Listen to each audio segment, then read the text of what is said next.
Logosofía no pretende enseñar lo que se sabe, sino lo que se ignora.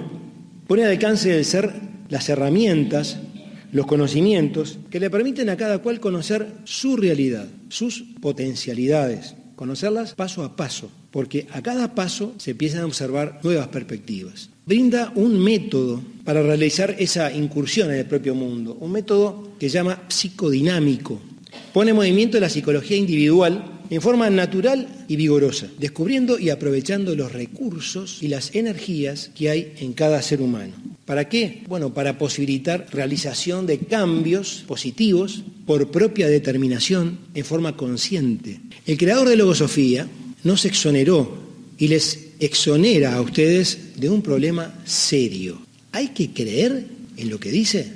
¿Hay que aceptarlo a pie juntillas todo lo que se pueda expresar respecto de lo que son las condiciones del ser humano, las potencialidades que tiene, el método que le lleva a conocer y comprender una realidad interna? No.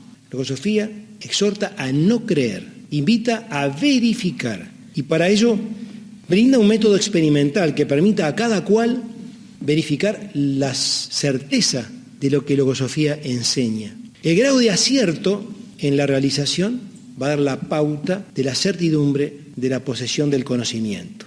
La diferencia entre el que sabe y el que no sabe es muy grande, porque el conocimiento pone fin a la duda y lo que hace Logosofía es brindar conocimientos. Y cuando expresamos brindar conocimientos, sabemos que el conocimiento nos da seguridad, elimina la duda, pero también tenemos que recordar y tener presente que el conocimiento brinda alegría, la alegría de entender.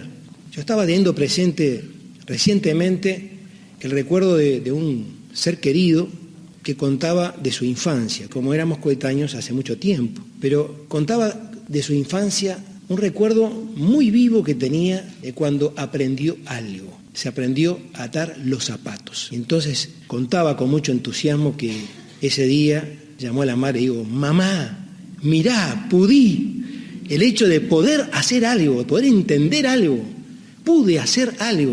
El conocimiento brinda esa alegría de entender y de dominar, de conocer. En lo que hace al tema de hoy y a los conocimientos que brinda Logosofía, no se brindan para deslumbrar, sino para alumbrar. Hay pensamientos que pueden obstruir la voluntad del ser humano. ¿Puede un pensamiento torcer y marcar el derrotero de una persona? Tal vez nosotros podamos decir: sí, yo vi, esto sucede, lo vi, pero no lo entiendo. ¿Cómo es posible, por ejemplo, que por cuestiones del momento, como suele decirse, dos seres que se quieren, que se aprecian, que hacen culto de una amistad, por una situación ocasional se enfrenten, se separen y se distancien? ¿Cómo es posible eso?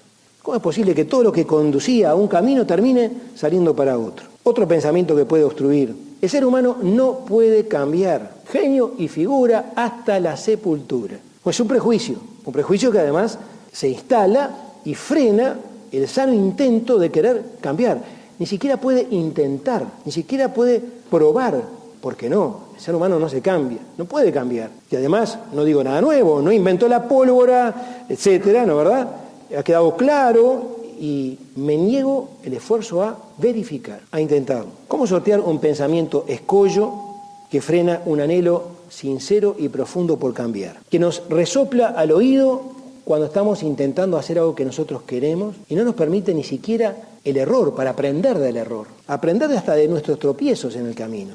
Comparemos estos sucesos internos que estamos relatando con lo que puede acontecer en las conquistas externas de los seres humanos. ¿Qué hubiera sido de las hazañas de la aviación o de la conquista del espacio si se le hubiera dado lugar a esos pensamientos que dicen: el ser no puede volar, el ser no puede levantar los pies de la tierra, no nació para eso, no es un pájaro? ¿Qué hubiera pasado si en los primeros intentos fallidos asaltaran esos pensamientos para decir: viste, no se puede volar? Y estuvieran anulando los intentos serios de los seres para decir: ¿en qué fallamos? ¿Qué nos faltó para lograr el objetivo? ¿Cómo podemos lograr hacer que un avión pueda volar respetando la ley de gravedad?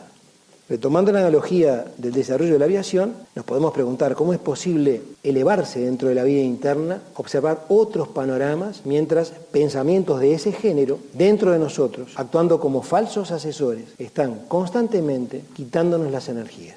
¿Qué ocurre cuando alcanzamos algo que nos costó mucho esfuerzo? Ya no el ejemplo anterior, que no lo habíamos logrado. Algo que nos propusimos y lo logramos. que nos dio una gran alegría. ¿No sentimos cuando lo logramos que tenemos más energías que antes? Parece que estuviéramos devorando energía, hicimos esfuerzo. Sin embargo, era tal el gusto por hacerlo que cuando lo logramos sentimos una alegría enorme. Y no ocurre que de repente, poco después del festejo, se nos desinflan las energías. ¿Qué es eso? ¿De dónde vienen y a dónde van las energías? ¿Cómo es que aparecieron y cómo es que se nos van? Que al día siguiente, sí, bueno, pero no estabas contento, sí, pero en definitiva, otra vez las energías. Hay manifestaciones también en la psicología del ser de ciertos pensamientos, ciertas reacciones que al ser humano lo agotan. Por ejemplo, la irritabilidad. Cuando un ser se irrita, cuando nos irritamos, sentimos una especie de fuga de energía. Y además en esa fuga de energía parecería que sale y arrasando con todo, afuera y adentro. Perdemos entusiasmo, perdemos vitalidad, pero también arrasamos concepto, arrasamos vínculos. Cuando el ser actúa vehementemente genera realmente a veces destrozos. ¿Será posible encauzar esas energías? Porque ahí vemos energías. ¿Será posible encauzarlas y utilizarlas en forma inteligente, en el sentido del bien? Esta pregunta me la hice hace unos cuantos años, cuando estaba en lo que se llamaba una ataguía del río Uruguay. Estaba construyendo Salto Grande. La ataguía cortaba, diríamos, una parte del pasaje del río y avanzaba más que el 50%. Dejaba un 40% del río para que pudiera seguir fluyendo. Luego se vaciaba y se trabajaba en el lecho del río. Me tocó verla en una creciente. Era impresionante la furia que tenía, fuerza que tenía ese río. Arrastraba cuanta cosa. Era estremecedor ver esa fuerza. Pensé luego, bueno, esto se va a transformar después en un embalse y en turbinas. Y esa furia va a transformarse en energía mecánica y en energía eléctrica. Y va a ser puesta al servicio útil e inteligente. ¿No podremos turbinar la energía que a veces surge en uno de nosotros cuando tenemos esas reacciones incontroladas? ¿No podremos administrarlas en forma inteligente? Evitar que causen esos destrozos y que puedan servir a otras finalidades más elevadas para las cuales el ser humano está destinado. Permítanme hacerles por finalmente una invitación. Una invitación a un intercambio. Pero ese intercambio no es con quien estuvo hablando con ustedes. La invitación es a un diálogo consigo mismo. Un diálogo consigo mismo. El ser humano ha andado mucho hacia afuera. Ahora tenemos que andar hacia adentro. Hay mucho por andar. Y es bueno darse un tiempo para el diálogo.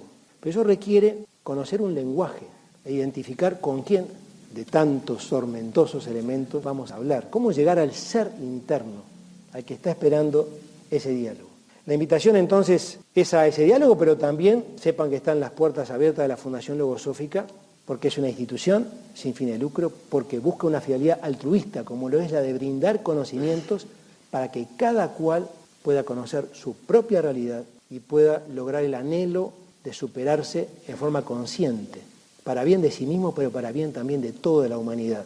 Porque el conocimiento logosófico no fue brindado para unos pocos,